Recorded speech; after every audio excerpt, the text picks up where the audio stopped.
Wow. That movie. So, we're here today to review Cabin in the Woods. That's right. Joss Whedon film. Yeah. Drew Goddard Goddard. I can't pronounce his last name, but and Joss Whedon. They teamed up with what I think is essentially the deconstruction of the horror genre. We'll get into that a little bit. So it's kind of a study on how generic everyone makes the horror genre. Yeah. Yes. But I'm interested in the first time that you saw Cabin in the Woods. Did you know going in what this movie was trying to take on? No, actually I watched it earlier this year on Netflix, and I've watched it again since then, and I had no idea. I thought it was the classic, and I had no idea at first because it was so funny. You know, it starts out so generic. Yeah. And there was so much hype about it because everyone else in the world had seen it before I had. Yeah. And I was like, why? Then, you know, it starts to unravel. If you haven't seen it, stop now, go watch it. Absolutely. Don't watch this review because we are going to spoil a lot of the movie. Yes, we will. It's much better if you haven't seen it when you watch it. Completely agree. But interestingly enough, like, it starts off with the Richard Jenkins character, like when they're inside this organization of some sort. Yeah. And then it goes to the typical group of teenagers who are going on their weekend getaway to a cabin in the woods. And so that first scene is kind of a hint that there's something different going on here. But yeah, then it proceeds to sort of like hit and check every box that you need for an American horror movie. Everything we've seen from like Cabin Fever, and just over the years. But then slowly but surely, when we get this back and forth between the two, it's very clear that there's something special going on here. Yeah. But you don't. I love that it leads into it so perfectly, and you don't really realize it till the end fully comes together. There's like little hints, but they just don't give it much away. Yeah. And in fact, they were so good, I think, at not giving away what this film was about before it came out that they even gave. I read they gave the cast scripts that were about something completely different when they were reading about it. Oh. Wow. So they gave they gave Chris Hemsworth something about, I don't know, one of them was about tentacles. They gave someone else a monologue about claws for them to read. So they didn't even know what the project really was until they fully got on board. Yeah. Which is really interesting. And the fact that this film like sit on a shelf for like a year before it was released, actually last year, is also telling. I mean, they definitely kept this project under wraps. Right. Yeah. They delayed it for Saw so that it could be with Saw, and then for they wanted to make it 3D because that was catching on. And then there was another reason they delayed it another year, so that's the reason it's on the shelf. And not because it was a good film. And didn't you say that Goddard and Whedon, how long did they take to write the script? It says online that they went into a hotel in Santa Monica, checked in Thursday, wrote it all, pumped it out by Sunday. They were done writing the script. That's awesome. Yeah. That's the way to do it, apparently. Like even like Paul Thomas Anderson did something similar with Magnolia. So I mean, maybe just if you, I don't know, you put all of that creativity in just this small section, you get something cool in the explosion. Yeah. So let's get more into the story. Yeah, absolutely. Yeah. So the characters which come into play hugely in this last scene, we have some archetypes. We have a jock, we have a scholar, we have a whore, we have a virgin, and at the middle, sort of like the court jester of the team, is the fool. And so we have these characters who... Which is my favorite. Fran Kranz plays him. I mean, yeah, he's so much fun. I love him. He's in a lot of Joss Whedon movies. He's like this stoner who... He's immediately one of our favorite characters because he's so funny and likable. But interestingly enough, once they get to the cabin, he's the one who's actually expelling wisdom and stuff like that. Right. He has the good ideas. Which is kind of funny because I feel like in a lot of movies they make the pothead the one who's actually like saying something logical. Yeah. But in this instance, it's because he smokes the pot that he isn't receptible to the whatever they're pumping in, the gas. Exactly. So it's kind of funny. And so I love this back and forth we have before we even meet the redneck hillbilly zombie family, whatever it is. The folks back at this business, this corporation that's behind it all, are sort of taking bets on which way the teens will sort of welcome the horror.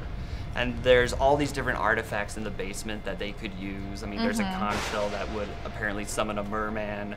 All these different possibilities. And we get a look at this whiteboard for the first time. Right. And that's just like one of my favorite objects in recent cinema. The whiteboard? Yeah. You found this awesome list on dinosaurdracula.com. Yeah. Where they talk about their favorite creatures from the film, including a lot that are on the whiteboard but are never seen. Right. So in the film, when they go in the elevator, they go down, they see they're in the box with a bunch of other creators from horror. Yeah, it's like a Rubik's Cube of millions of monstrosities. Any monster you could ever imagine, and a million more that I don't think I could have ever imagined come out. So me and JS were talking about what were our favorite monsters when they get unleashed on like back to the company. Yeah, did you narrow it down? Do you have a favorite? I mean, well, I don't know. You go first. Okay. As I agree with yours. Okay, I think the merman is pretty excellent. You like the merman? Yeah, he's not like Ariel's dad or what you might think. He's more of like the creature from the Black Lagoon after a couple more decades of mutation. It's just very grotesque. That scene, the elevators opening up though, this is just like the climax of the film where everything is coming out of there. And there's references left and right to horror films, new and old. It's an incredible sequence. And people who have gotten the DVD actually like go frame by frame trying to spot all these different creatures. Yeah. But yeah, what do you think this movie's trying to say? Is there a message behind it? Well, yeah, I think it definitely is a study, like we said at the beginning, about how generic horror films have gotten, and I don't know, I think it's really interesting. They broke that down. And I would like to go back. This is like a step back. But that's fine. That's fine. But they say that they get as close as they can to the Virgin, the Jock, because the characters they picked, the guy he's smart, but he's not really a scholar, and that's right. The Jock, she's not really that slutty, and they kind of make them more slutty by the gas or whatever.